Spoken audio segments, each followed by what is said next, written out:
আমি আশ্চর্য হয়েছি গত 2 দিন আগে একটা প্রোগ্রামে তারেক জিয়া বসা, তার পাশে তার মেয়ে বসা, ওই পাশে তার বউ বসা।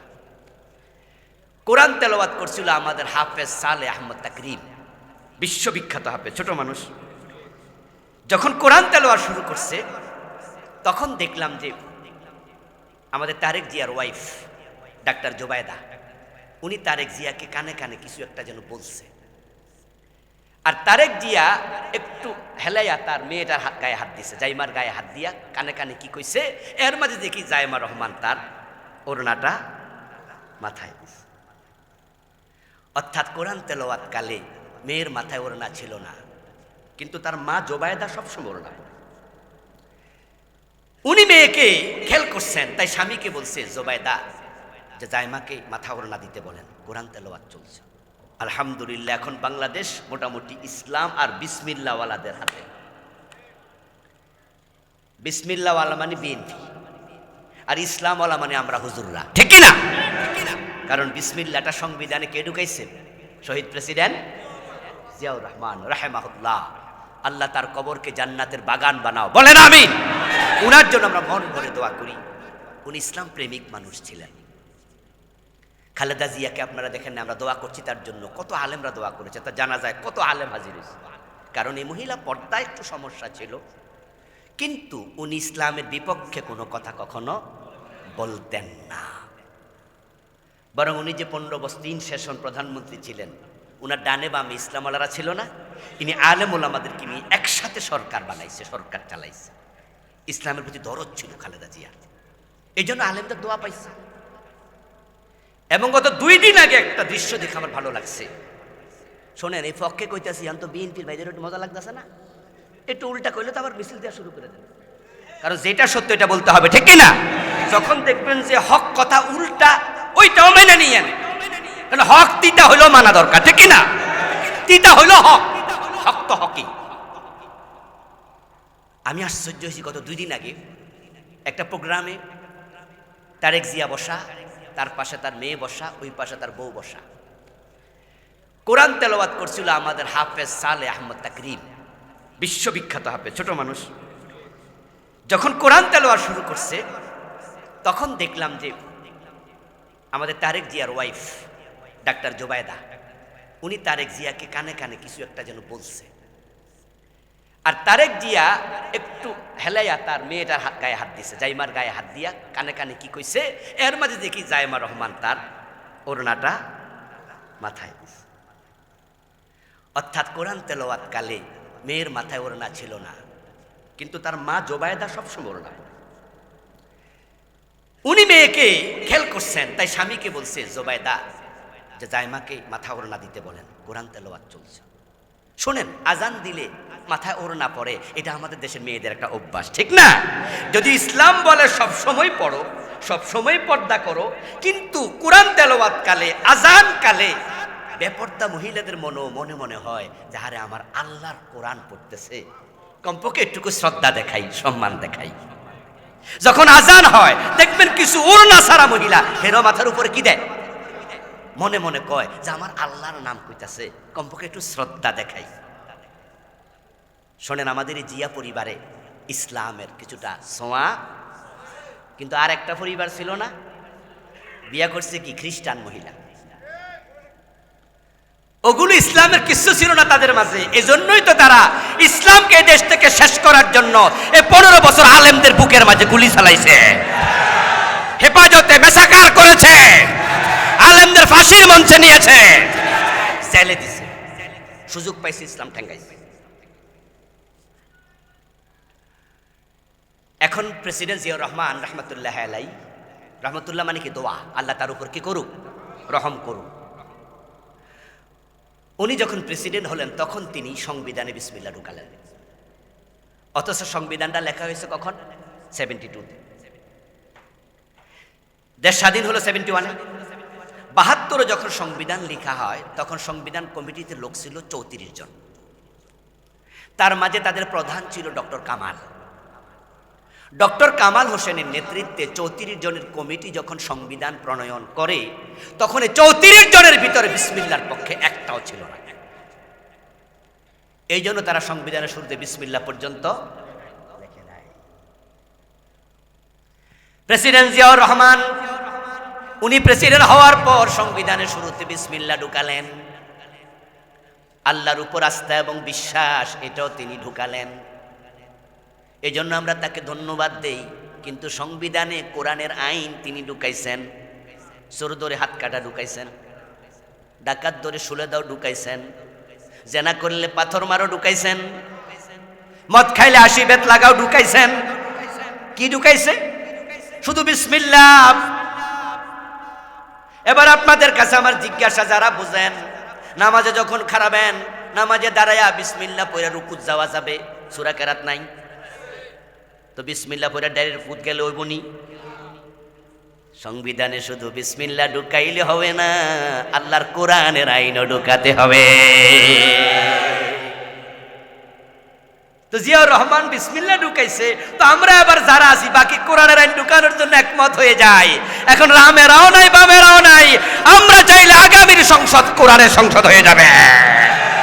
সুযোগ আছে না নাই?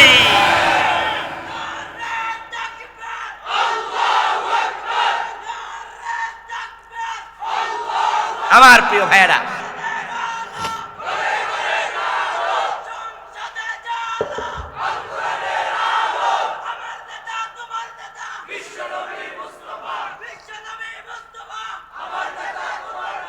মাহফিলের শিডিউলে কিছুটা ব্যত্যয় ঘটেছে। আমার আলোচনা শুরু করার কথা কখন? তাহলে আপনারা পোস্টার খেয়াল করেছেন মাগরিবের পর, কারণ আমার রাতে একটা মাহফিল ছিল নাঙ্গলকোট, বক্সগঞ্জ। নাম শুনেছেন? চিনেন কেউ? ওরে বাবা, আপনাদের কাছে মনে হয়। তো মাহফিলে রাতের 9:15টার দিকে কম বেশি সময় ওঠার কথা, এই জন্য মাগরিবের পর এখানে প্রোগ্রামটা দিয়েছি। কিন্তু মাহফিল কমিটির সাথে আজকে দুপুরে যোগাযোগ করলাম যে কিভাবে আসব, লোকেশন বলুন। বলে হুজুর মাহফিল তো হবে না। বলেন কি? বলে আপনারে কেউ কয় নাই? সভাপতি তো আপনারে জানানোর কথা, সভাপতি ফোনে ধরে না, কোন দেশে আছি। এই জন্য মাহফিলটা ক্যান্সেল। এখানে এসে ভাইজানকে জানালাম, তখন বললেন হুজুর মাগরিবের পর তো লোকজন আসতে একটু লেট হয়, আর বাংলাদেশের মানুষ তো সব কথা মানুষ বিশ্বাসও করে না, কারণ 3টা ট্রেন 6টায়ও ছাড়ে না।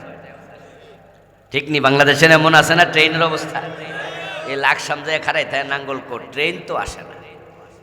আর সময় মতো যেটা আইছে এটা গত দিনেরটা, ঠিক না? মাঝে মাঝে দেখা যায় যে আল্লামা সাইদি রাহেমাহুল্লাহ বলেছেন যে সময় মতো একদিন ট্রেন পাইয়া মানুষ খুশি, তখন টিটি জানাইলো এটা আজকেরটা না।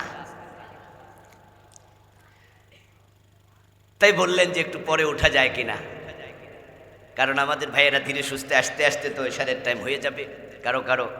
তো আলোচনা আর কতক্ষণ সময় পাবেন? তো ভাবলাম এশা পড়ে তাহলে উঠি, আপনাদের ক্ষতি হয় নাই তো? রাতে তো আর কোনো কাম কাজ নাই, ঠিক না? কারো আবার 2টা মাহফিল নাই তো, যা আর একটা শুনতে যাবেন তাহলে আবার একটু লস হয়ে যেত। এই জন্য শিডিউলে একটু তারতম্য ঘটেছে।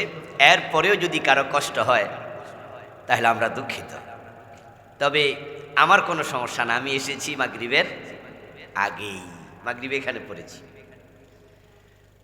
ভাবলাম যে পরে হলে শ্রোতা বেশি পাবো। আলহামদুলিল্লাহ, এখন তো মাঠ ভরে গেছে, আলহামদুলিল্লাহ। পরে এখন একটু পরে তো জায়গা দেওয়া যাবে না, তখন কি হবে? আপনারা একটু সামনে যারা ফাঁকা রাখছেন, আপনারা আগ থেকে একটু আগাইলে পরের লোকেরা বসতে পারবে, কারণ এখানে বাউন্ডারি দেয়া তো কষ্ট হবে।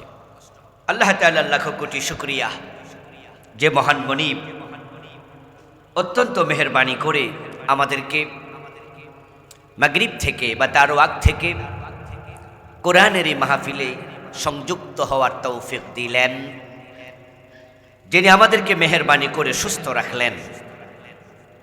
আমরা শুরুতে তাকে কৃতজ্ঞতা জানাই, শুকরিয়া জানাই, কালিমাতুশ শুকর ফরি আলহামদুলিল্লাহ।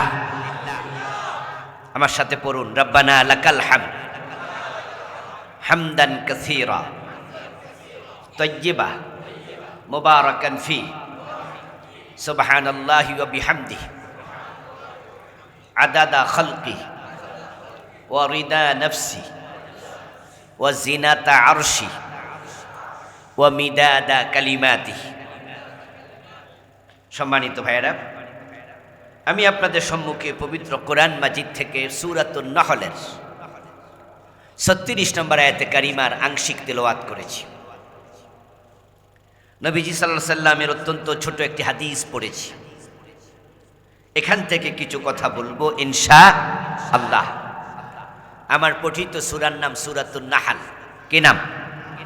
নাহল। নাহল শব্দের অর্থ হলো মৌমাছি। সূরার নাম কি?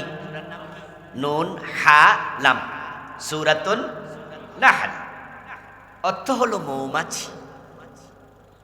মৌমাছি একটি ছোট্ট প্রাণী, কিন্তু এটা আপাদমস্তক উপকারী। পৃথিবীতে বমি যাহা মুখ দিয়ে বের হয় খাওয়ার পর, এটা এতটাই ঘৃণিত যে গাড়ি ঘোড়াতে দেখবেন যদি একজন মহিলা বমি করে, বাকি 3 জন দেখে দেখে বমি শুরু করে। এবং আমাদের সামনে যদি খাওয়া অবস্থায় কেউ বমি করে আর খাইতে মন চায়, বমি খুব খারাপ জিনিস, অপছন্দনীয়। কিন্তু মৌমাছি এমন এক প্রাণী যেটার বমি আমরা মজা করে খাই, নাকি? এর বমির নাম কি? মধু। মৌমাছি ফুলে বসে, তারপর সেখান থেকে এসে ফুল থেকে মধু গিলে সংগ্রহ করে এটা তার মুখের মাঝে রাখা দেয়, এটা তার গলার মাঝেও চলে যায়, তারপরে এটা মুখে নিয়ে গলায় নিয়ে তারপরে আবার এসে মৌচাকে জমায়। এ তার মুখ থেকে বের হওয়া এটা আমরা সবচেয়ে দামি খাবার হিসাবে নিজেরা কিনে কিনে খাই। মৌমাছি এমন এক প্রাণী যেটা পাদমস্তক পরোপকারী। সে সারাদিন মধু সংগ্রহ করে তারপরে মৌচাকে জমায়। মাসের পর আমরা এটা কেটে নিয়ে আসি, এ নিয়ে তার কোনো অভিযোগ নাই। সে পরের মাসে আবার মৌচাকে মধু জমায়।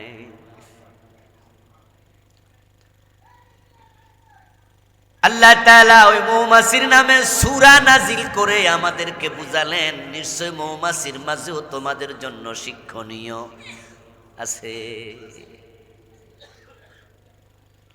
বিশ্বজোড়া পাঠশালা মোর, সবার আমি ছাত্র, নতুন করে কত কিছু শিখছি দিবারাত্র। শিখার মাঝে কোনো লজ্জা। আপনি ছোট থেকেও শিখতে পারেন, বড় থেকেও শিখতে পারেন, সন্তান থেকেও মা বাবা শিখতে পারে, আবার মা বাবা থেকে তো সন্তান শিখবেই। মৌমাছির মাঝে আমাদের জন্য এত শিক্ষা আছে যা কল্পনাতীত। আমি আগে এই শিক্ষা থেকে কিছু কথা বলে আয়াতে কারিমার ব্যাখ্যায় যাব, কারণ প্রতিটি অঙ্গ মৌমাছির প্রতিটি দিক আমাদের জন্য বড় বড় নসিহত। এই যে বললাম সারাদিন মধু জমাইয়া মানুষকে মধু খাওয়াইয়া উপকার করছে। মধু এমন এক বস্তু, নবীজি বলেছেন মধু এবং কালো জিরা মৃত্যু ছাড়া সকল রোগের ঔষধ। সুবহানাল্লাহ। মধু পান করে মানুষ অনেক উপকৃত হয়। এই মধুটা মৌমাছি জমা করে আমাদের উপকার করে। তাহলে প্রথম হলো এটা উপকারী প্রাণী। এবার বলুন তো, আমরা মানুষের ক্ষতি করার জন্য আমাদের আল্লাহ বানাইছে না উপকারের জন্য? কুনতুম খায়রা উম্মাতিন উখরিজাত লিন্নাস।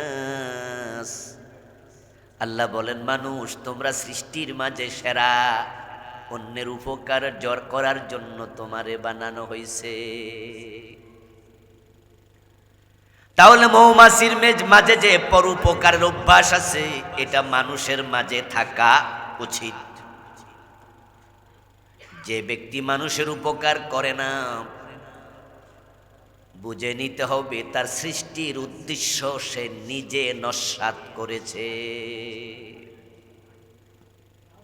কুনতুম খায়রা উম্মাতিন উখরিজাত লিন-নাস, মানুষের জন্য তোমারে বানাইছে। আপনাকে লই বিব্রত রহিতে আসে নাই কেহ অবনি পরে। সকলের তরে সকলে আমরা, প্রত্যেকে আমরা পরের তরে। নবীজি সাল্লাল্লাহু আলাইহি ওয়াসাল্লামের জন্য বলছেন, ইরহামু মান ফিল আরদ ইয়ারহামকুম মান ফিস সামা। আল্লাহর রহমত পেতে চাও তাহলে জমিনওয়ালাদের উপর রহমত করো, দয়া দেখাও। যে মানুষের সাথে দয়ার আচরণ করে আল্লাহর রহমত আর চাওয়া লাগে না, আল্লাহ নিজ থেকে তার উপর রহমত নাজিল করে।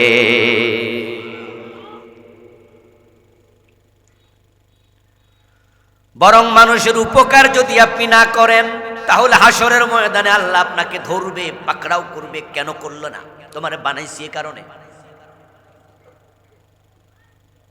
কিছু মানুষ হাসরের দিন আল্লাহর কাছে জান্নাত চাইলে আল্লাহ খোঁটা দেবেন। আল্লাহ বলবেন, জান্নাত কেন চাও? আমি তোমার কাছে খাবার চেয়েছিলাম, আমারে তো খাবার দেও নাই। জান্নাত কেন চাও? আমি তো অসুস্থ ছিলাম, আমারে 10 টাকার ওষুধ তো কিনে দেও নাই। রোড অ্যাক্সিডেন্ট করে সিএনজি উল্টে গেছে, মানুষগুলো কষ্টে রক্তাক্ত। কিছু মানুষ হেল্প করে না, দাঁড়ায়া দাঁড়ায়া ভিডিও করে। আবার কিছু মানুষ যায় মানি ব্যাগের লাইগা। আছে না কিছু জালেম, এই সানসে পকেটে হাত দিয়ে মানি ব্যাগ, মহিলাদের গলার চেইন টাইনে নিচ্ছে।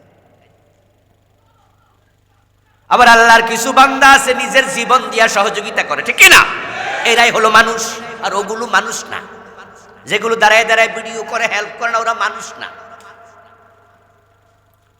আর যারা স্বর্ণের চেইন গলা থেকে টাইনা নেয়, পকেটের মানি ব্যাগ নেয়, এগুলো তো মানুষ না, কিছুই না। এগুলোকে সৃষ্টির নিকৃষ্ট শুকর কুকুর বলল ভুল হয়। এগুলো এসছে আরো আরো নিচ্ছে। আল্লাহ বলবে, আমি অসুস্থ হয়েছি, সামান্য সেবা তো করো নাই, জান্নাত কেন চাও? ছোটকালে কবিতা পড়েছিলাম, হাসরের দিন বলিবেন খোদা, হে আদম সন্তান, তুমি মোর সেবা করনি, যবে ছিনু রোগে অজ্ঞান। বলিবে মানুষ, হে প্রভু করো তার, আমরা কেমন লইব তোমার পরিচর্যার ভার। বলিবেন খোদা, দেখনি মানুষ কেঁদেছে রোগের ঘরে, তারই শুশ্রূষা করিলে তুমি সেথায় পাইতে মোরে। কিন্তু কামেলে উঠে যখন বোখারি খতম করছিলাম ধামতি আলিয়া কুমিল্লায় দেবিদ্দার, কামেলে উঠে দেখি এটা কবির কবিতা না, এটা সহিহ বুখারীর হাদিসে কুদসি। এটা হাদিসে কুদসি। ওই কবিতাওয়ালা এটা কাব্যিক অনুবাদ করছে। মূলত কথাটা কবির নয়, কথাটা ডিরেক্ট আল্লাহর, এজন্য এটার নাম হাদিসে কুদসি। আল্লাহ বলবেন, ওই অসুস্থ মানুষকে সেবা করলে আমার সেবা করা হতো। ওই গরিবকে 10 টাকা দিলে গরিবের হাতে পড়ার আগে নবীজি বলছেন, ফা ইন্নাল্লাহা ইয়াতাকাব্বালুহা বিয়ামিনি। যখন তুমি ফকিরের প্লেটে 10 টাকা ভিক্ষা দাও, ওই ভিক্ষার টাকা ফকিরের হাতে পড়ার আগে, প্লেটে পড়ার আগে আল্লাহ নিজের ডান হাত বিছায়া দেয়। আল্লাহ তাআলা মানুষকে মানুষের উপকারের জন্য বানাইছে। এই জন্য মৌমাছি থেকে শিখেন, পরোপকার করুন, এটার চেয়ে বড় ইবাদত আর নাই। মানুষের সেবার মাধ্যমে যত তাড়াতাড়ি জান্নাত পাওয়া যায়, অন্য ইবাদতের মাধ্যমে এত তাড়াতাড়ি জান্নাত পাওয়া যায় না। قال رسول الله صلى الله عليه وسلم دخلت الجنة ورأيت فيها رجلا يتقلب। আমি জান্নাতে ঢুকেছি মেরাজের রাতে। জান্নাতে ঢুকে দেখি আল্লাহর এক বান্দা জান্নাতে বিচরণ করছে। ফেরদাউসে গিয়েও তার সাথে দেখা, মাওয়ায় গিয়ে দেখা, দারুস সালামে দেখা। জান্নাতের যেখানে যাই দেখি সেখানে সে হাঁটে। আমি বিস্মিত হয়ে জিবরিল আমিনকে প্রশ্ন করলাম, এই লোকটার জন্য আল্লাহ পুরা জান্নাত খুলে দিয়েছে। এমন কি নেক আমল সে করেছে আমাকে একটু জানান দেখি। জিবরিল আমিন তার আমলনামা পর্যালোচনা করে নবীজিকে বলছেন, দাখালাল জান্নাতা ফি শাজারাতিন কাতাআহা আন যহরিত তরিকি তুযিন নাস। এটাও সহিহ বুখারীর হাদিস। হে রাসূল, উনার আমলনামা দেখে আমি দেখলাম অনেক বেশি নেক আমল করে জান্নাতে ঢোকে নাই, বরং মানুষের চলাচলের রাস্তায় একটা গাছ ছিল, ওই গাছ সে কেটে রাস্তাটাকে ফ্রি করে দিয়েছে। হতে পারে রাস্তার মোড়ে গাছ ছিল, অন্ধকারে রাতের বেলায় অপরিচিত পথিক হোঁচট খেত, ধাক্কা খেত, ব্যথা পেত। এই লোকটা ভাবলো গাছটা কেটে ফেলে দেই। মানুষের চলাচলের জন্য গাছ কেটে রাস্তা ফ্রি করেছে। আল্লাহ খুশি হইয়া পুরা জান্নাত তার জন্য খুলে দিছে।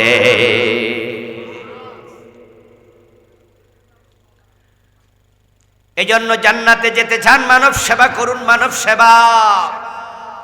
নির্বাচন আসতেছে, পোস্টারের মাঝে লেখা থাকবে অমুক কলসি মার্কা মেম্বার হবে, অমুক বটগাছ মার্কা চেয়ারম্যান হবে, নিচে লেখা থাকবে জনসেবার সুযোগ দিন। পাশ কইরা গম চুরি করব, মানুষের টাকা পাচার কইরা কানাডায় বাড়ি বানাইব, ঠিক না? আঙ্গুল ফুলে বট গাছ হইব, তাল গাছ আর কলা গাছ না, বট গাছ। এগুলো মিথ্যুক সেবক, এগুলো ধোঁকাবাজ। বাংলাদেশের অধিকাংশ এমপি, অধিকাংশ মন্ত্রী, অধিকাংশ চেয়ারম্যান, অধিকাংশ মেম্বার সবগুলা বাটপাড়া সিটার। এগুলোর নেতৃত্ব রাজনীতি, ব্যবসা। তাদের মাঝে ভালো আছে সংখ্যায় খুব কম। এইরকম জনসেবা করেন না। জনসেবা না, নিজের সেবা। রাজনীতি করে আর কোনো ফেশা নাই, কোনো ফেশা নাই। কি করেন? রাজনীতি। সংসার চলে কেমনে? ব্যবসা করেন? কই না। চাকরি করেন? না। তো কি করেন? কই রাজনীতি। তো রাজনীতি কি ফেশার নাম? রাজনীতি করলে কি বেতন পাওয়া যায়? তো তোর সংসার চলে কেমন? এমপি হওয়ার আগে গরিব, এমপি হওয়ার কয়দিন পরে কি শত শত কোটি টাকার মানে টাকা ফেলি কই। এমপির বেতন কত রে? বেতন কত এমপির? 1 লাখ টাকা, 1.5 লাখ টাকা বেতন, এর চেয়ে বেশি বেতন নাই। তো কোটি টাকা পাইলি কই? এরকম সেবকের না। দোস্ত আমার, এখানে থাকার জায়গা না, দুনিয়ায় থাকতে পারবা না, চলে যেতে হবে। তবে যেখানে যাইবা করায় গন্ডায় দুনিয়ার হিসাব দিতেই হবে। এজন্য পরোপকারী হবেন। পারলে মানুষের উপকার করুন, না পারলে চুপ থাকেন। কিন্তু আপনার দ্বারা কোনো মানুষের যেন ক্ষতি না হয়। কারণ যে মানুষের ক্ষতি করে সৃষ্টির শ্রেষ্ঠ মাখলুক দাবি করার কোনো অধিকার তার নাই। মৌমাছি বড় পরোপকারী একটা চরিত্র। এখান থেকে শিক্ষণীয় কিছু কথা বললাম। মানুষের উপকার করা দরকার আছে না নাই? করবেন তো? করবেন? চিনেন আর না চিনেন উপকার করে দেবেন। সুযোগ আছে উপকার করেন, সুযোগ আছে উপকার করেন। আসমানওয়ালা সব দেখে, সব ফিরিয়ে দেবে, সব ফিরিয়ে দেবে। আপনার বিপদে আপদে আল্লাহ তাআলা এমন কাউকে পাঠিয়ে দেবে যাকে আপনি চিনেনি না। আল্লাহ সব ফিরিয়ে দেবে। আল্লাহ ঋণী থাকে না। এরপরে হচ্ছে মৌমাছি অত্যন্ত পবিত্র প্রাণী, খুবই পবিত্র প্রাণী। এটা নোংরায় কোনোদিন বসে না, ময়লায় কোনোদিন মৌমাছি পাবেন না। মৌমাছির মৌ শব্দ বাদ দিলে পরেরটা কি? কথা কয় না। হের চরিত্র বেশি সুবিধা না, হে 2 জায়গায় যায়। মৌমাছি শুধু ফুলবনে, মৌমাছি পাবেন আপনি মিষ্টি দোকানে, মৌমাছি পাবেন খেজুর গাছের একবারে মাথায়। মৌমাছিকে প্রস্রাব খানায় পাবেন না। আর মাছি মিষ্টি দোকানেও আছে, প্রস্রাব খানায়ও আছে। এজন্য মাছি হলো দুমুখী। আর যার মুখ 2টা আমরা হেরে কই মুনাফেক। এখানে এক কথা, হিয়ানা যাইয়া আরেক কথা। কথা কর্মে কোনো মিল। মৌমাছি বড় পবিত্র প্রাণী, অপবিত্র জায়গায় বসেই না, নোংরা জায়গায় যায় না। যদি কোনোদিন দেখেন বুঝবেন সে পথ ভুলেছে। সম্ভবত 1970-এ মৌমাছির উপরে গবেষণা করে একজন অস্ট্রিয়ান বিজ্ঞানী ফন ফ্রক্স উনি নোবেল প্রাইজ জিতেছিলেন, নোবেল পুরস্কার পেয়েছিলেন। ওই অস্ট্রিয়ান বিজ্ঞানীর মৌমাছির উপরে গবেষণার কিছু দিক অনলাইনে আমি পড়লাম। তার মাঝে একটা হলো, কোনো মৌমাছি যদি ময়লাতে যায় তাহলে অন্য মৌমাছিরা তাকে আর মৌচাকে বসতে দেয় না। কেন বসতে দেয় না? কারণ লিখেছে মৌমাছি ওইটা যদি ঢোকে তাহলে তো জীবাণু ঢুকবে, ওই মধু নষ্ট হয়ে যাবে, ময়লা থেকে জীবাণু ঢুকে যাবে। এই জন্য তুই ফত বললি কেন, ওখানে গেলি কেন, তোর জায়গার এখানে নাই। তাহলে কি করে? এবার ফন ফ্রক্স লিখেন অন্য মৌমাছিরা তাকে হত্যা করে, যে তুই আমাদের মাঝে আর নাই, তুই মরে যা। দেখেন কত পরিশুদ্ধ প্রাণী। এখন বলুন তো, আমাদের মাঝে যারা সুদ খায়, যারা ঘোষ খায়, যারা ডাকাতি করে, যারা চুরি করে, যারা মানুষের ক্ষতি করে, আমরা যারা ভালো মোমেন, আমরা যদি বলতাম তার সাথে আর সমাজে চলা যাবে না, সুদখোরের মাইয়া বিয়া করা যাবে না, ঘোষখোরের ছেলের কাছে মাইয়া বিয়া দেয়া যাবে না, যে মানুষের ক্ষতি করে হারামখোর তার সাথে আমাদের মসজিদের সভাপতি বানানোর কোনো সুযোগ নাই, তার সাথে সমাজে আমরা চলব না, এই সব জানোয়ার খারাপ মানুষগুলো তারের মতো সোজা হয়ে যেত। কিন্তু আমরা হাজি সাহেবরাও তো সুদখোরের ফোলার কাছে মাইয়া বিয়ে দিই, ঠিক না? এলাকার সবচেয়ে বড় গোশখোর হে মসজিদের সভাপতি হয়ে বয়ে থাকে। টাকা আছে তো, হেরে সভাপতি বানাই তো, হেরে বানাও।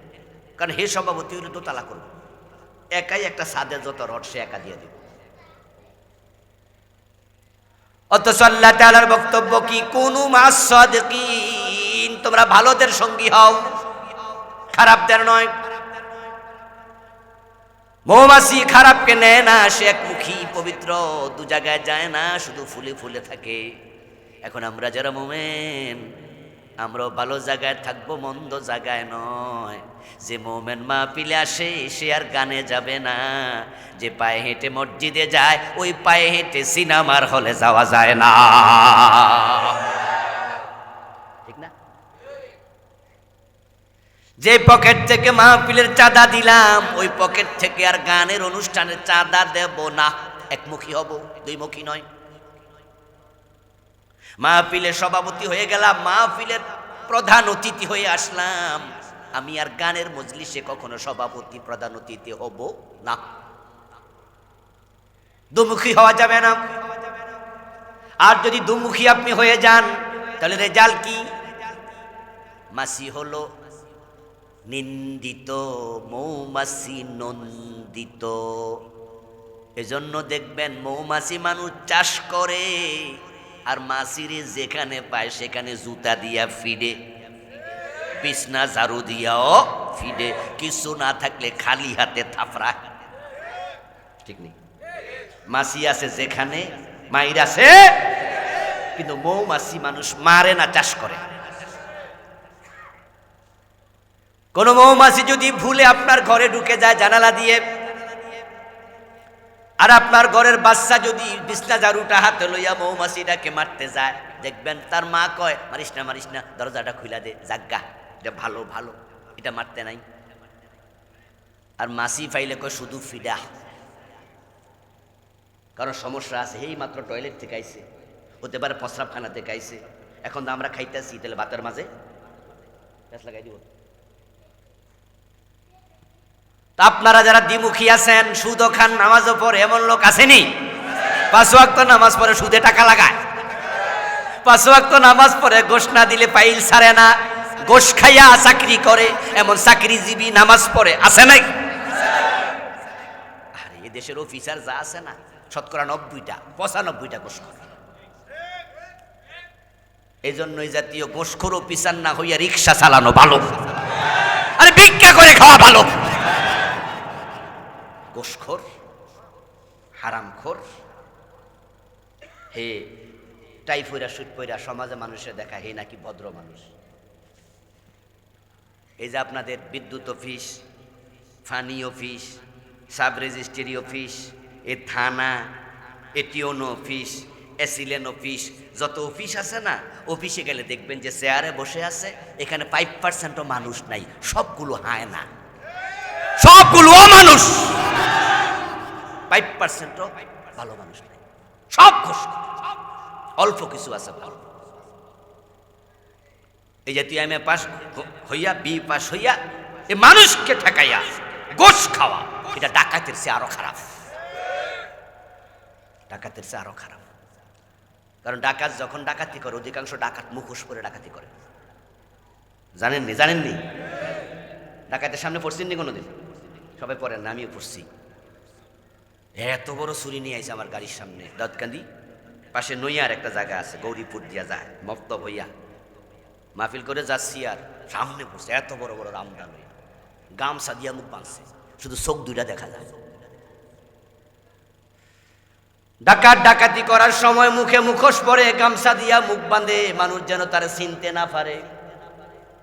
কিন্তু যে গোশ খায়, হেতে কি মুখোশ পরে গোশ খায়? এই বেহায়া নির্লজ্জ দিনে তো পরে খাইতেছে, ডাকাতি করতেছে।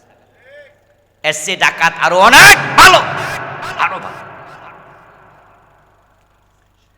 প্রিয় ভাই আমার, দ্বিমুখী হবেন না, নামাজও পড়বেন, সুদও খাবেন, নামাজও পড়বেন, গোশও খাবেন, দুই নৌকা পা দিয়েন না। নামাজ পড়ে জান্নাতের লাইগা, সুদ খাইলে কি জান্নাত পাওয়া যায়? তাইলে দুই নৌকা পা দিও না। নদীর এপার থেকে ওপারে যাবেন, নৌকা একটা ওঠেন, কারণ দুইটাতে দুই পা দিলে মাঝখান দিয়া নদীতে সুবা সারা উপায়। মৌমাছির চমৎকার আর একটা চরিত্র হলো, মৌমাছি ঐক্যবদ্ধ প্রাণী, একা একা থাকে না, ডাল ভেঙে যায়, গাছ কেটে ফেলেন, বাসায় আগুন লাগাই দেন, দেখবেন সবাই মিলে আরেক জায়গায় মিলেমিশে বাড়াবে না, একা একা থাকে না। এখন কোরআনের মাঝে আছে, ওয়াতাসিমু বিহাবলিল্লাহি জামিয়া ওয়ালা তাফাররাকু। মৌমাছির চরিত্র অর্জন করো মুসলমান। আল্লাহ কোরআনে বলে, আল্লাহর কোরআন রশিকে, আমার রশিকে ঐক্যবদ্ধ হইয়া একসাথে সবাই আঁকড়াইয়া ধরো। ঐক্যবদ্ধভাবে ধরতে আল্লাহ অর্ডার করেছেন, বিচ্ছিন্ন হওয়ার কোন সুযোগ মুসলমানের নাই। ওয়ালা তাফাররাকু, বিচ্ছিন্ন হইও না। কোরআনের কিছু বিধান আছে যেগুলো বিচ্ছিন্ন হওয়ার কারণে সমাজে আসবে না, আসে নাই। 54 বছরের বাংলাদেশ, ওই আইনগুলো সমাজে নাই। যেমন চোর ধরে হাত কাটা, এটা কি ব্যক্তির কাজ না রাষ্ট্রের কাজ? যারা বোঝেন তারা জবাব দেন। মদ খাইলে 80 বেত লাগানো ব্যক্তির কাজ না রাষ্ট্রের কাজ?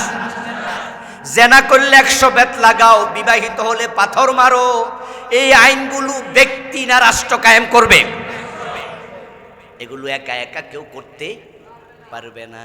এগুলো সবাই মিলে এমন রাষ্ট্র বানাও যে রাষ্ট্রের সংসদ ভবনে এগুলোর পক্ষে আইন তৈরি। আপনার মসজিদের ইমাম সুদের বিরুদ্ধে কত ওয়াজ করলো, আমরা বক্তারা সুদের বিরুদ্ধে কত ওয়াজ করলাম, আমার চেয়ে বড় বড় আলেমরা সুদের বিরুদ্ধে ওয়াজ করতে করতে কতজন মরে গেছে। একটু বলুন তো, সুদ কি মারা গেছে না আরো জোয়ান হয়েছে? আরে বেশি ওরাই তো জোয়ান। সুদী ব্যাংক প্রতি বছর 2টা-5টা নতুন নতুন জন্ম নিচ্ছে। এই যে ইসলামী ব্যাংক বলেন, আল আরাফা ইসলামী ব্যাংক, এক্সিম ইসলামী ব্যাংক, সোশ্যাল ইসলামী ব্যাংক, আরো আছে। ইসলামী ব্যাংক যে কয়টা আছে, সরকার এগুলোর কয়টা বানাইছে? এগুলো কি সরকারি না বেসরকারি? এই শিক্ষিত লোকেরা কথা বলেন, ইসলামী ব্যাংক সরকারি না বেসরকারি? আল আরাফা, বাকি ইসলামী ব্যাংক সবগুলো তো সরকার কাম কি?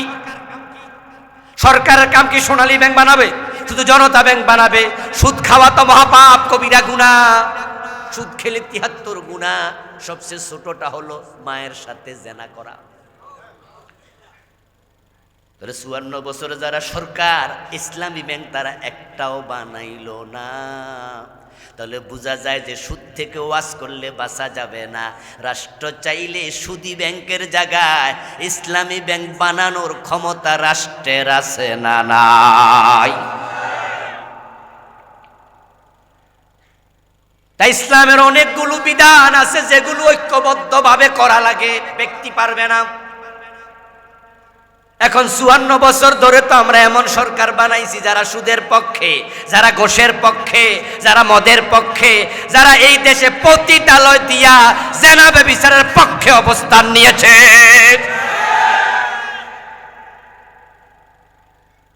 এখন এবার বলুন তো, এই পরিবেশ চেঞ্জ করার জন্য কোরআনের কাছে সবাই মিলে আসা দরকার আছে না নাই? তে কোরআন কায়েম করো, কোরআন কায়েম করো, ওয়ানাকিমুদ্দিন ওয়ালা তাতাফাররাকু, দিন কায়েম করো, পরস্পর বিচ্ছিন্ন হইও না। দিন কায়েম হয়ে গেলে, কোরআন সমাজে প্রতিষ্ঠিত হলে, কোরআন দিয়ে দেশ সংবিধান যখন হবে, কোরআন যখন সংসদে ঢুকে যাবে, কোরআনের পক্ষে আইন হয়ে যাবে, তখন ইসলাম কায়েম হবে। সুদ থাকবে না, ঘোষ থাকবে না, কোনো অফিসে কেউ ঘোষ খাইতে পারবে না, ধরা পড়লে একদিনে চাকরি ডিসমিস হয়ে যাবে। সরকার হটলাইন দেবে, আমাদের সরকার হটলাইন দেবে। যেমন এখন আমরা যে কোনো বিপদে পড়লে 999 কল করা যায় না? যারা জানেন তারা বলেন যায়। 999 কল করলে সাথে সাথে পুলিশ ধরে।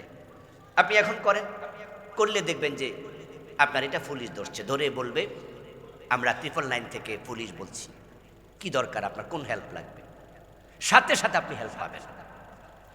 আমি এক মাহফিলে গেলাম কক্সবাজারের দিকে, ঢোকার সময় দেখি এত জঙ্গল, আল্লাহু আকবার, আমি তো ভয় পেয়ে গেলাম। তখন আওয়ামী লীগের আমল, 4-5 বছর আগে। আমি গিয়ে জিজ্ঞেস করছি যে ভাই, যে রাস্তায় আসছি লক্ষণ তো ভালো না, ডাকাতি হয়, মানুষের বাড়িঘরই তো নাই। তখন একজন বলল যে হ্যাঁ হুজুর, মাঝে মাঝে হয়। তো মাহফিলওয়ালারা কইলাম, আনলি কই রে, কয় টাকা হাদিয়া দিবি বেটা, মাইত্রি খাইব কেটা পরে? কারণ যাওয়ার সময় তো হাদিয়া যা দিবি তাও রাখবো, সাথে মোবাইল টোবাইল আছে সব রাখবো, আর একটু দরকার হলে ফ্রি কিছু মাইরও দিয়ে দিব। বলে হুজুর সব সময় তো হয় না। আমি বলি সব সময় হয় না, ডাকাত কি আর খাইয়া কাম নাই, প্রতিটাতে ডাকাতি করবো, যা টাকা পয়সা পায় তা তো বজিল খাওয়া লাগবো, এই জন্য মাঝে মাঝে কি দেয়, একটু বিরতি দেয়। তো মাহফিলের পরে ভাবলাম যে লক্ষণ ভালো না, সাথে সাথে 999 কল দিলাম। 999 কল দিয়ে ধরলো, ধরার পরে বললাম যে আমি অমুক জায়গায় আছি, এখানকার ডিউটি অফিসারের নাম্বারটা লাগবে, থানার নাম বললাম। তখন 999 থেকে আমাকে ডিউটি অফিসারের নাম্বার দিল। তখন ফোন দিলাম, অমুক থানার অফিসার, হ্যাঁ আমি অমুক আসছি, এই এলাকায় ডাকাতি হয় শুনেছি, আমার পুলিশ লাগবে, পাঠাতে পারবেন? পরে উনি আমাকে বলল যে অমুক জায়গায় আসেন, অমুক বাজার সামনে আছে, আমাদের কিছু লোক সেখানে আছে, আমি বলে দিচ্ছি। পরে পুলিশ আমাকে রাস্তায় পৌঁছিয়ে দিয়েছে। 999 কল দিলে আপনি সহযোগিতা পাচ্ছেন। ঠিক ইসলামী সরকার যখন হবে, স্বরাষ্ট্র মন্ত্রণালয় থেকে গোপন নাম্বার দেয়া হবে, কোন অফিসার ঘোষ চাইলে জানায়া দাও, চাকরি একদিনে টাচ শেষ করে দেয়া হবে।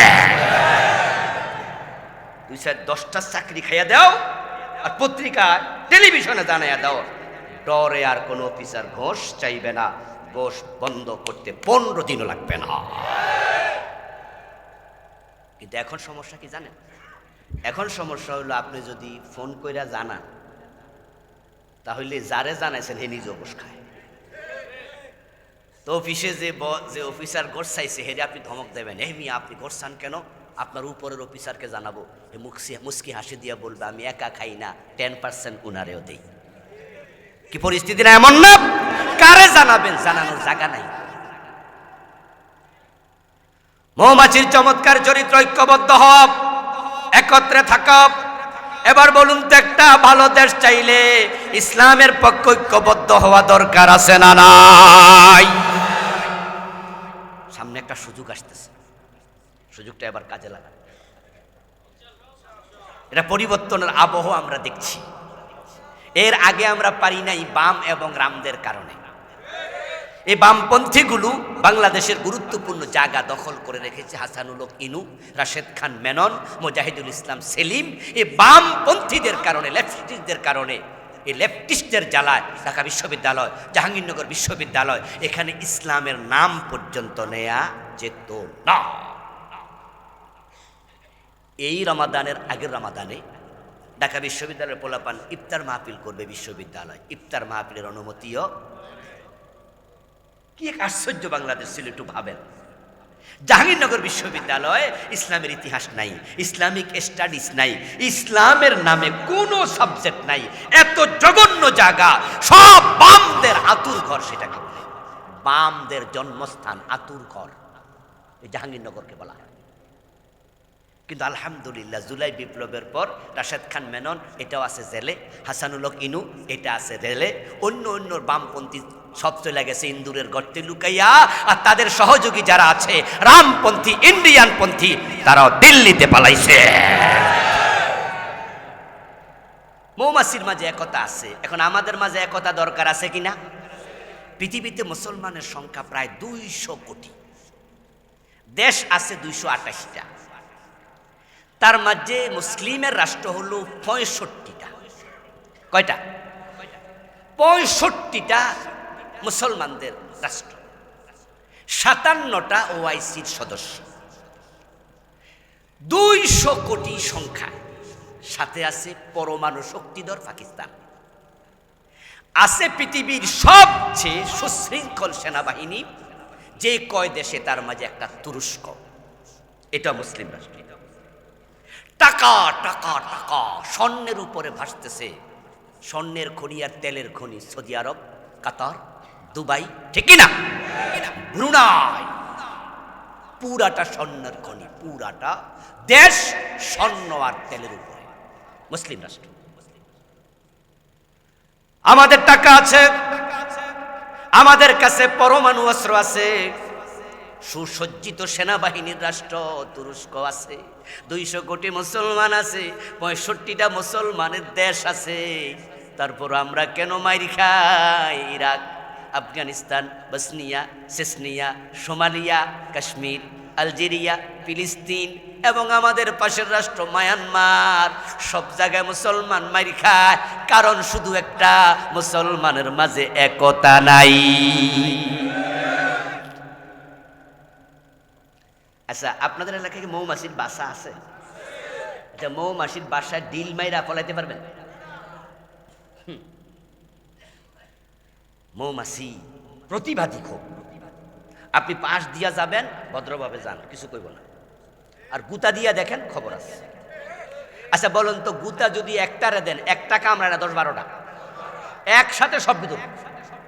এই জন্য আমরা কিন্তু সবাই মৌমাছির বাসার সামনে গেলে সব ভদ্রলোক হয়ে যায়, এবং কোন দুষ্ট পোলাপান গেল মা কইয়া দেই গুতামাতা।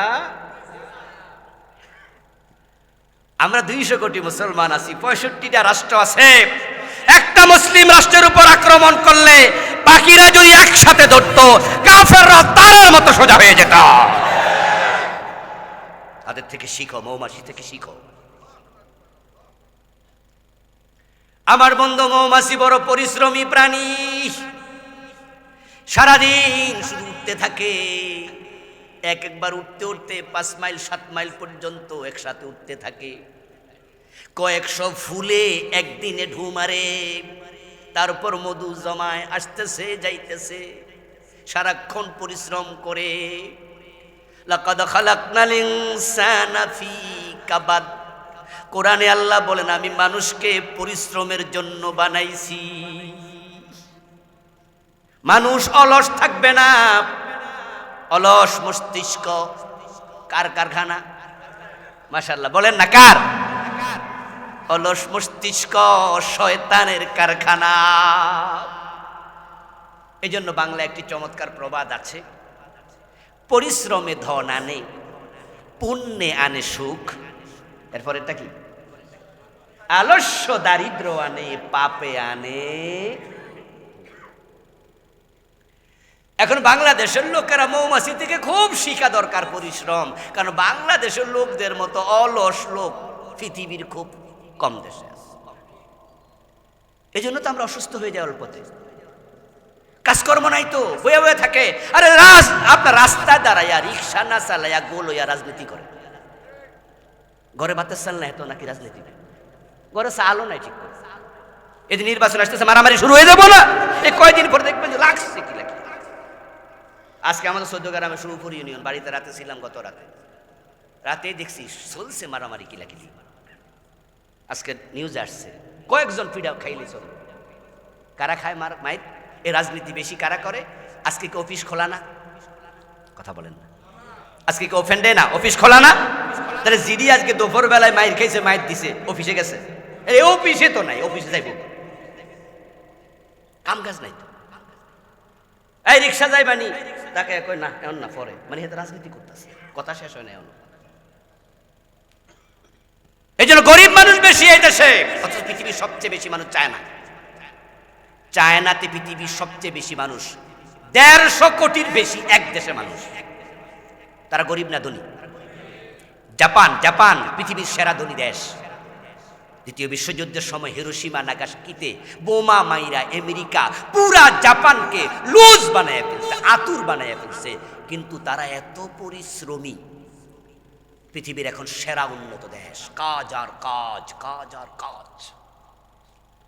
আলস্য দারিদ্র আনে, পাপে আনে দুঃখ। কিন্তু মৌমাছি তার আলস্য নাই, কাজ দৌড়াও। ছোটকালে মৌমাছির একটি সুন্দর কবিতার অংশ পড়েছিলাম, কবিতার নাম মনে নাই, তবে সেখানে মৌমাছির ব্যাপারে কি লেখা আছে? কবি বলে, মৌমাছি মৌমাছি কোথা যাও নাচি নাচি, দাঁড়াও না একবার ভাই, ওই ফুল ফুটে বনে যাই মধু আহরণে, দাঁড়াবার সময় তো। কাজ করো, কাজ কাজ করো, কাজ করো, কাজের মাঝে বরকত। আল্লাহ নবীরা দুনিয়ার সেরা মানুষ, তারা নিজেরা নিজের হাতে কামাই কইরা খাইছে। আমার রাসূল সাল্লাল্লাহু আলাইহি ওয়াসাল্লামের মতো মহান অগণী ছাগল পর্যন্ত চড়াইছে। নবী দাউদ আলাইহিস সালাম তিনি হাত দিয়া লোহা দিয়া কামার হইয়া তিনি খন্তা দাগ কুড়াল বানায়া উনার সংসার চালাইছে। ইমাম আবু হানিফা কাপড়ের ব্যবসা করছে। হযরত আবু বকর সিদ্দিক বড় ব্যবসায়ী ছিলেন। মা খাদিজা মহিলা মানুষ, তিনিও ব্যবসায়ী ছিলেন। এজন্য মৌমাছি থেকে শিখো, অলস সময় কাটায়ও না, কাজ করো। কারণ কাজ করলে গীবত হবে না, শেকায়াত হবে না, গল্প গুজবে মিথ্যা হয়। যে কাজ করে গল্পেরও সময় নাই, মিথ্যা বলা কমে যায়। মৌমাছি থেকে শিক্ষা নিয়ে আমরা সামনে আগাবো। আল্লাহ তৌফিক দাও, বলেন আমিন। এই সূরা নহলের 36 নম্বর আয়াত আমি পড়লাম। আল্লাহ তাআলা 36 নম্বর আয়াতে কি বলে? ওয়ালাকাদ বা'আসনা ফি কুল্লি উম্মাতির রাসূলা, আমি প্রত্যেক জাতির নিকটে রাসূল পাঠাইছি।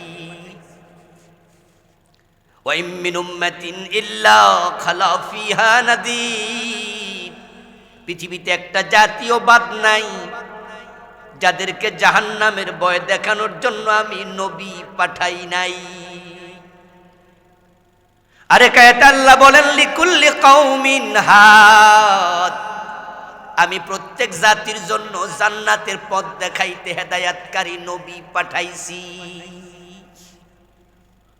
এ নবীটা পাঠানো, এটা আল্লাহর বড় দয়া, আমাদের উপর আল্লাহর বড় রহমত, নবী পাঠানো। যদি আমরা নবী না পেতাম তাহলে জান্নাতের পথ আমরা খুঁজে পেতাম না। নবীদের কাজ একটাই শুধু ছিল, তারা মানুষকে ডেকে ডেকে জান্নাতের পথে নিয়ে গেছে। আমার সাথে আসো, আসলে জান্নাত পাবে। সুবহানাল্লাহ পড়েন। আজকের মাহফিলে যে আপনারা আসছেন, এখানে আল্লাহর জান্নাত প্রাপ্তি ছাড়া আর কোনো উদ্দেশ্য আছে? যাওয়ার সময় কি এক প্যাকেট করে বিরিয়ানি দেবে তাই আসছেন? রিক্সা ভাড়া দেবে? বরং চান্স পাইলে আরো কিছু কালেকশন করে রেখে দেবে। কি মনে হয় নাই না? বাচ্চা গেছেন, আছে পরের হুজুর করব। আমরাও এটা জানি যে মাহফিলে আসলে এই ভালো কাজে কিছু দিতে পারলে আমাদেরও কি লাগে? ভালো লাগে। 10 মিলে করি কাজ, হার জিতে নাহি লাজ। যে জান্নাত পাওয়ার জন্য আমরা আসলাম এখানে, সব নবীকে আল্লাহ সে জান্নাতের পথ দেখানোর জন্যই পাঠাইছে। নবীদের এছাড়া দ্বিতীয় কোনো দাওয়াত ছিল না। এটা আমাদের প্রতি আল্লাহর দয়া। নবীজি না আসলে, নবীগণ না আসলে আমরা জান্নাতের পথ খুঁজে পেতাম না। কারণ জান্নাতের পথ এটা দেখা যায় না, কোন দিকে গেলে জান্নাত পাওয়া যায় বুঝাই যায় না। এবং দুনিয়ার মানুষ গবেষণা করে চিন্তা করে জান্নাতের পথ খুঁজে বের করতে পারত না। এই যে আমি আবুল কালাম আজাদ, আমারে আপনারা ডেকে আনলেন, ওয়াজ করব, জান্নাতের পথ দেখাবো। আমি কেমনে দেখাবো? আমি তো এখানে মাগরিব পড়ছি, আজকে দক্ষিণ দিকে ফিরা। সত্য কথা কইতাছি, এই আজকে এখানে মাগরিব পড়ছি, দক্ষিণ দিকে ফিরা। কারণ বাড়িওয়ালা দক্ষিণ দিকে বিছনা বিছাইছে, আমি কিতা করতাম কোন? মাগরিবের সময় আমি এই ভাইয়ের বাসায় নামাজ পড়ছি, তো আমি কইছি বিছনা বিছান, যে দক্ষিণ দিকে বিছাই দিচ্ছি। এমন ঘটনা ঘটছে যে যখন মানুষ বিভিন্ন জায়গায়, আমার সাথে একবার 3 জন ছিল, আমার সফর সঙ্গী, আমার ড্রাইভার আর আমি। তো বিছনা বিছাইছে এরকম উল্টা, দক্ষিণ বা উত্তর দিকে। তখন আমি আমার ড্রাইভারের বললাম, ওই মিয়া পশ্চিম কোনটা? হে দেখাই দিছে আরেকটা, মানে যেদিকে বিছাইছে এইদিকে না। তো আমি কই পশ্চিম এটা, ড্রাইভার কো না হুজুর ওইটা। তো লগে ছিল হে কোনটা, হে কইটা। তো বিছনা বিছাইছে আরেকটা, বাড়িওয়ালা বিছাইছে যেদিকে। এখন ঝগড়া তো আর করা যাইব না।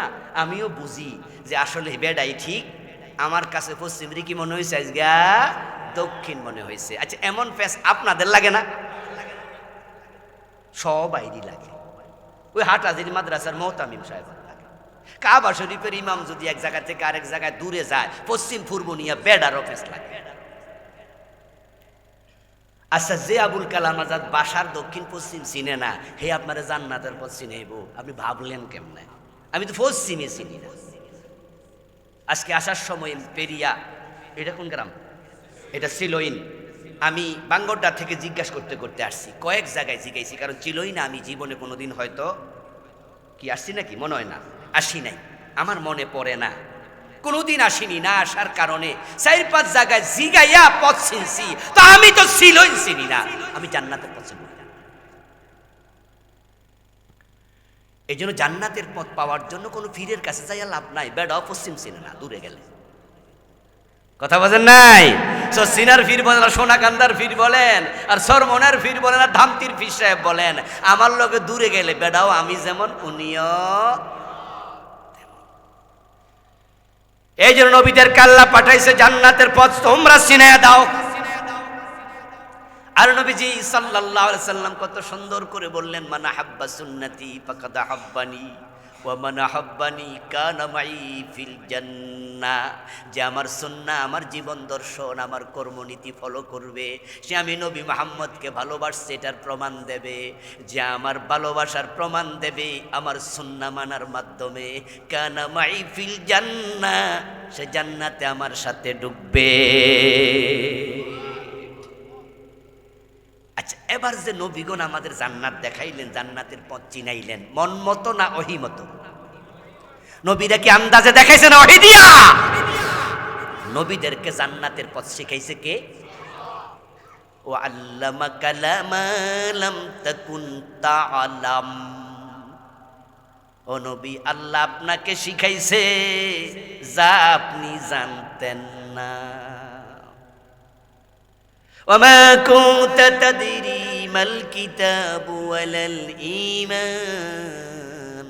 ও প্রিয় নবী, ওহী আসার আগে কিতাব কারে কয়, ঈমান কারে কয়? ওমা কুনতা তাদরি, আপনি জানতেন না।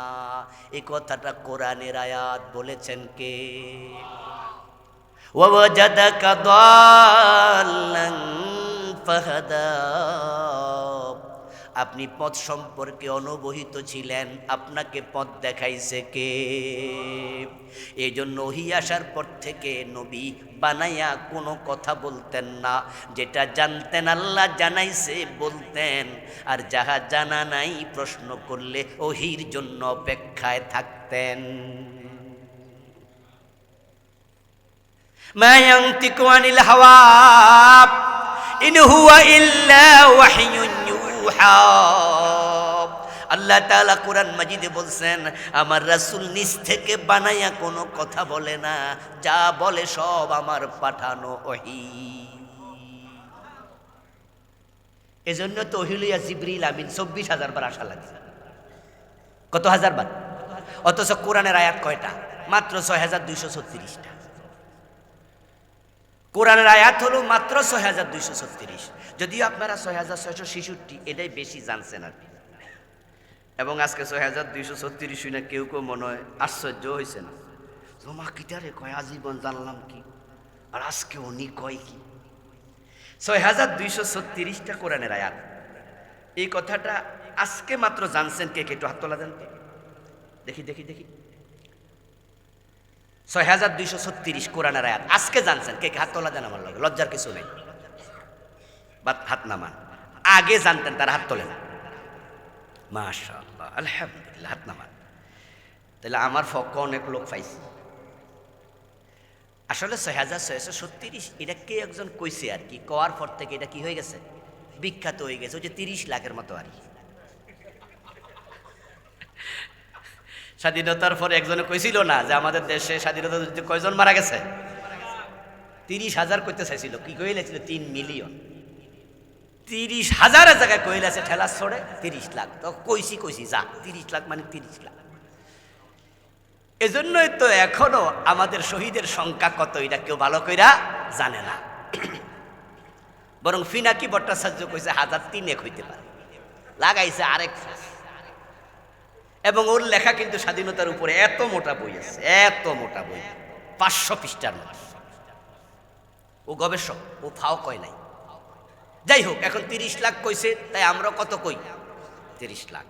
বরং এক বক্তা তো কয়দিন আগে দেখলাম যে ফেসবুকে কইতাছে যে ১৯৫২ সালে ৩০ লক্ষ মা বোনের ইজ্জতের বিনিময়ে, কি শুনছেন না, কি ঠেলা রে, ৫২ তো নাকি ৩০ লাখ ইজ্জত দিচ্ছে। আচ্ছা, এখন কোরআনের আয়াত হলো ৬,২৩৬, জিবরিল আমিন আসলো ২৪,০০০ বার। অথচ কোরআনের একসাথে এক সূরা নাজিল হয়েছে এমন সূরাও আছে। তো কোরআন লইয়াতে এত হাজার বার আসা লাগে না, তো বাকিটা আসলো কেন? মা ইয়ানতিকু আনিল হাওয়া ইন হুয়া ইল্লা ওয়াহয়ুন ইউহা। আমার রাসূল ওহী ছাড়া কথা বলতেন না। শুধু জিবরিল আমিনে ২৪,০০০ বার, এটাই ওহী না। ওহী নাজিল হয়েছে ৭ ভাবে।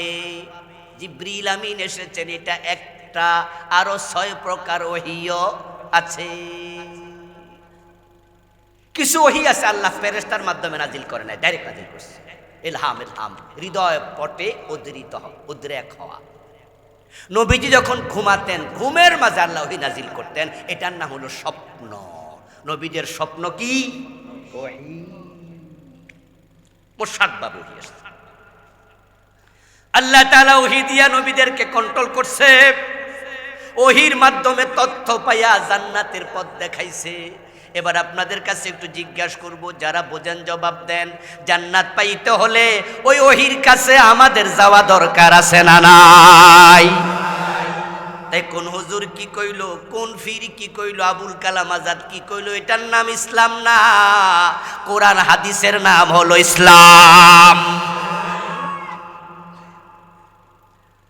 এখন আপনাদের এই নাঙ্গলকোটে তো হুজুর আছে, লাকসামেও আছে। কি হুজুর আছে? কালেমা কালাম ভাই কোনো কিছু দরকার নাই। এটা জালেম আছে না? এই দুষ্টটার বাড়ি কই?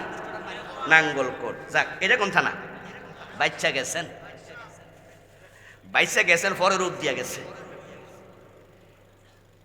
নবীজি বলছে, মান কালা লা ইলাহা ইল্লাল্লাহ সুম্মা মাতা আলাইহি দাখালাল জান্নাহ, মান কানা আখিরু কালামিহি লা ইলাহা ইল্লাল্লাহ দাখালাল জান্নাহ। যে ব্যক্তি মরার সময় কালেমা পড়ে, মরতে দেরি আল্লাহর জান্নাতে যেতে দেরি হয় না। লাকিনু মাউতাকুম লা ইলাহা ইল্লাল্লাহ।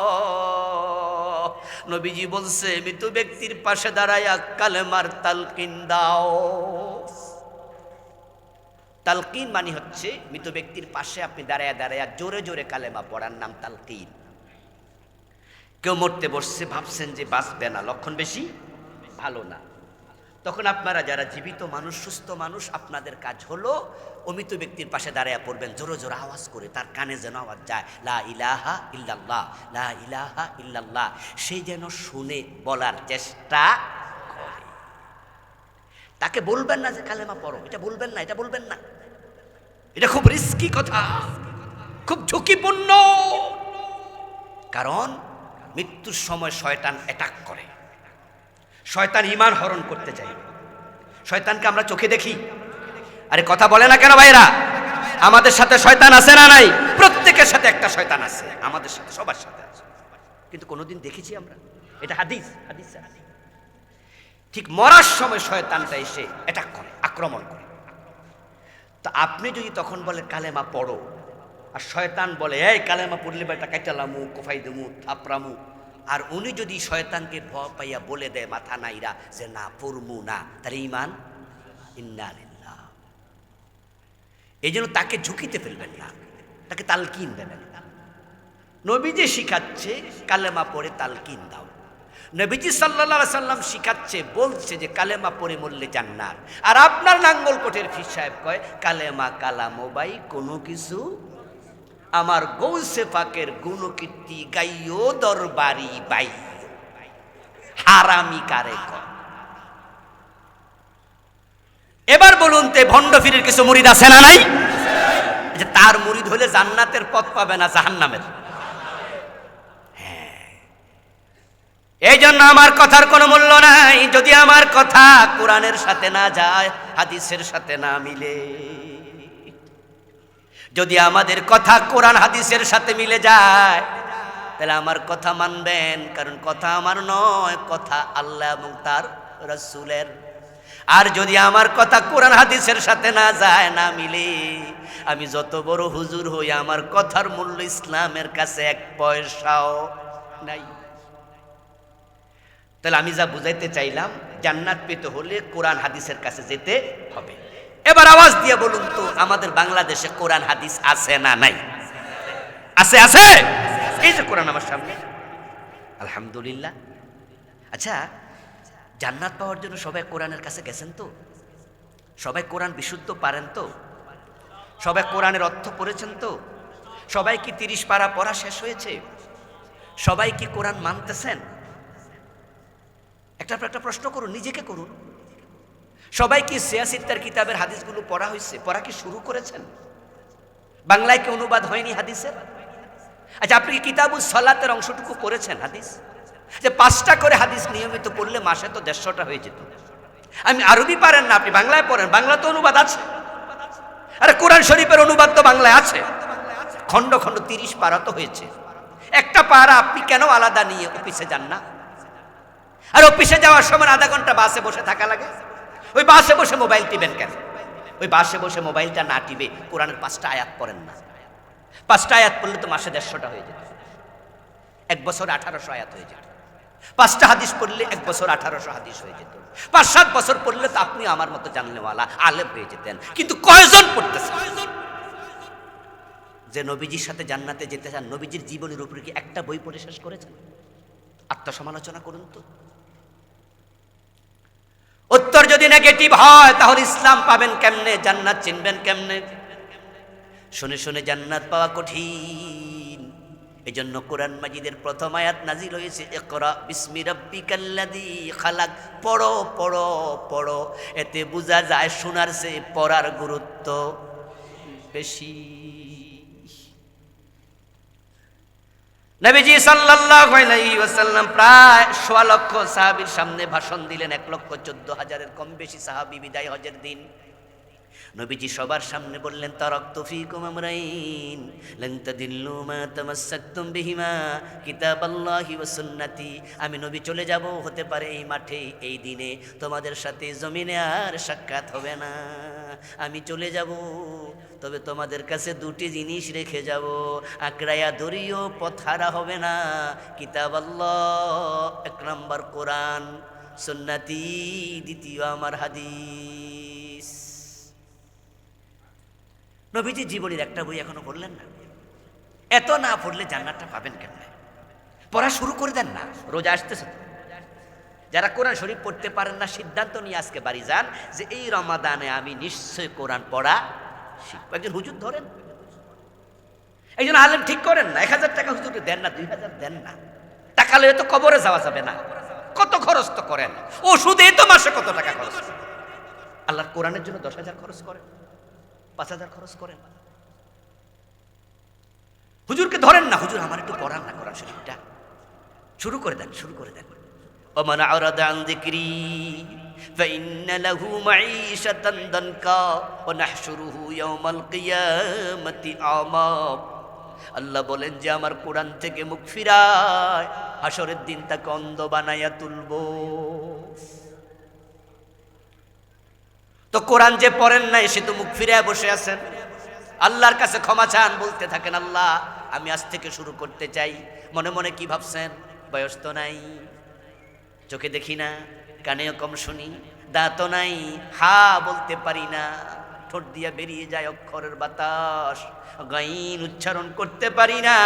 হুজুর ওয়াজটা তো শুনাইলেন জীবনের শেষ দিকে এসে, আরে যৌবন তো নাই, এখন কি করি?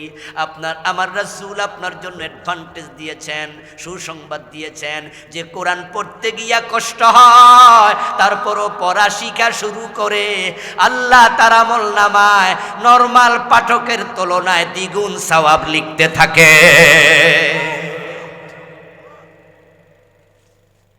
পড়া শুরু করে দেন, সন্তানদের পড়ান, সন্তানদের পড়ান। একটা সন্তান কমপক্ষে এমন বানাবেন সেজন্য আপনার জানাজার নামাজের ইমামতি করে। একটা একটা একটা 5টা সন্তান 4টা 3টা আছে তো একটা, কমপক্ষে একটা, আর পারলে সব। আমি আমার সব সন্তান আলেম বানাচ্ছি আলহামদুলিল্লাহ। আমার 4 ছেলে, 3টা অলরেডি, 2টা হাফেজ শেষ, আর একটা 13 পারা শেষ, বড়টা 10 পারা, সব আলেম বানাচ্ছি। অথচ মেডিকেল কলেজে পড়ানোর মতো টাকা আমার নাই, ইঞ্জিনিয়ারিং পড়ানোর মতো নাই, আলহামদুলিল্লাহ 10টা 20টা ফলাফল করে প্রাইভেট মেডিকেলে সব। এরপর আলহামদুলিল্লাহ আল্লাহ যে বারাকা দিয়েছে, ইজ্জতে রিজিকে কমবে না, কিন্তু না, সব আলেম বানাইতেছি। কেন জানেন? আখেরাতের জন্য, আমার মৃত্যুর পর যেন আমার 4 ছেলে প্রতিদিন নামাজে পড়ে রাব্বির হামহুমা কামা রাব্বায়ানি সাগীরা। কারণ এই কোটি কোটি টাকা নিয়ে তো মরবো না, আমিও তো চলে যাব খালি। 3টা কাপড় না, এর চেয়ে বেশি নিতে পারবো? এর চেয়ে বেশি পারবো না। এই জন্য টাকা যাক ইসলামের পথে খরচ, কোরআনের পথে। ডাক্তার ইঞ্জিনিয়ার হওয়া না জায়েজ না, হোক, কেউ কেউ হবে, কিন্তু আমি বলছি ও ডাক্তার সন্তান হোক, তারেও আপনি এমন ভাবে একটু কোরআন পড়াইয়া দেন, হাদিস পড়াইয়া দেন, এই ডাক্তার ছেলে যেন জানাজার ইমামতি করে। কোন অসুবিধা আছে? খালেদা জিয়ার জানাজার ইমাম যদি বাইতুল মোকাররমের খতিব আব্দুল মালেক সাহেব না হইয়া তারেক জিয়া নিজে ইমাম হইত, কি মজা লাগতো। আমাদের মনটা তো ঘুরে যেত, জাতির কাছে কি চমৎকার মেসেজ যাইতো। আরে বাবার ইমামতি জানা যায়, মায়ের ইমামতি করতে পারবা না, কিসের শিক্ষিত তুমি? যারা যারা নামাজের লাশ সামনে রেখে 3 নাম্বার তাকবীর দিয়া একটা দোয়া আছে, আল্লাহুম্মা গফির লি হাইয়িনা ওয়া মাইয়িতিনা ওয়া শাহিদিনা ওয়া গায়িবিনা, আছে না? বাংলা অনুবাদ কি? আল্লাহ ক্ষমা করে দাও আমাদের জীবিতদের, ক্ষমা করে দাও মৃতকে। এই যে খাটিয়া লাশ শুয়ে আছে, জানাজার নামাজে ইমাম বলতেছে আল্লাহ এই মৃত ব্যক্তিকে তুমি ক্ষমা করো। হুজুরের দোয়া আসে মুখ থেকে। যদি জানাজার ইমাম নিজের সন্তান হতো, বাবার জন্য মায়ের জন্য দোয়াটা কলিজার ভিতর থেকে বের হতো। সন্তানদের প্রাইভেট পড়ান, মাদ্রাসায় পড়ান, আলেম বানান, এরপরে জেনারেল শিক্ষিত। এবার যারা কোরআন পড়ছেন বা পড়েছেন জানেন, তাদের কাছে বলছি শুধু পড়লে হবে না, অর্থ জানিতেই হবে। আল্লাহ কি মেসেজ দিল? অর্থ পড়ুন, অর্থ শিখবেন, তাফসীর পড়বেন, হাদিসের অর্থ জানবেন, মজা লাগবে। আমার লেখা 9টা বই আছে আলহামদুলিল্লাহ, তার মাঝে রাসূলের জীবনীর উপর একটা বই আছে। আমার গাড়িতে বইগুলো আছে, রাস্তায় গাড়ি আছে, যারা পাঠক পড়েন বই নিয়ে যাবেন। একটা বই পরিবারের সবাই মিলে ফার্স্ট টু লাস্ট, এটা টেবিলের উপর থেকে যাবে। এটা আপনাদের ঘরে টেবিলের উপর সবাই সামনে থাকবে। আর সবাইকে বলবেন যে যখন ফ্রি থাকো গল্পগুজব না করে আসর থেকে মাগরিব 10টা পৃষ্ঠা পড়ো। নবীজির জীবনী জানলে হৃদয় প্রশান্ত হয়। আল্লাহর নবীরা দুনিয়ায় এসে জান্নাতের পথ দেখালেন, আর জান্নাতের পথ দেখানোর জন্য সব নবী মিলে একটা দাওয়াত দিছে, আনি ইবুদুল্লাহ ওয়াজতানিবুত তাগুত। দুনিয়ার মানুষ শোনো, জান্নাতে যেতে চাইলে আল্লাহর ইবাদত করো এবং তাগুতের সাথে সম্পর্ক রাখা যাবে না। এই দাওয়াতটা মেনে নাও, জান্নাত ইজি। সব নবী মিলে একটা দাওয়াত দিছে। ওই দাওয়াতের অংশ ছিল দুটা, আনি ইবুদুল্লাহ ওয়াজতানিবুত তাগুত। ইবাদত করো কার? এদিকে এদিকে এদিকে তাকান। ইবাদত করবেন কার? আল্লাহ ছাড়া কারো ইবাদত করা যাবে না। এটা হলো নবীদের দাওয়াতের প্রথম অংশ। দ্বিতীয় অংশ হচ্ছে ওয়াজতানিবুত তাগুত, এবং তাগুতের সাথে সম্পর্ক রাখা যাবে না। বাংলাদেশের লোকেরা ইবাদত করে আল্লাহ, কিন্তু তাগুতের সাথে আবার সম্পর্ক বিচ্ছিন্ন করতে চায় না। তাগুত মানে হচ্ছে কোরআন বিরোধী যারা, কোরআনের আইন বিরোধী যারা, তাদের সাথে সম্পর্ক রাখলে ঈমান হয় না। এই জন্য যাদের সাথে কোরআন নাই তাদের সাথে আমরা সম্পর্ক রাখবো না। রাজি আছেন না নাই? আল্লাহ তুমি তৌফিক দাও, বলেন আমিন। হাদা মা ইনদি ওয়াল ইলমু ইনদাল্লাহ।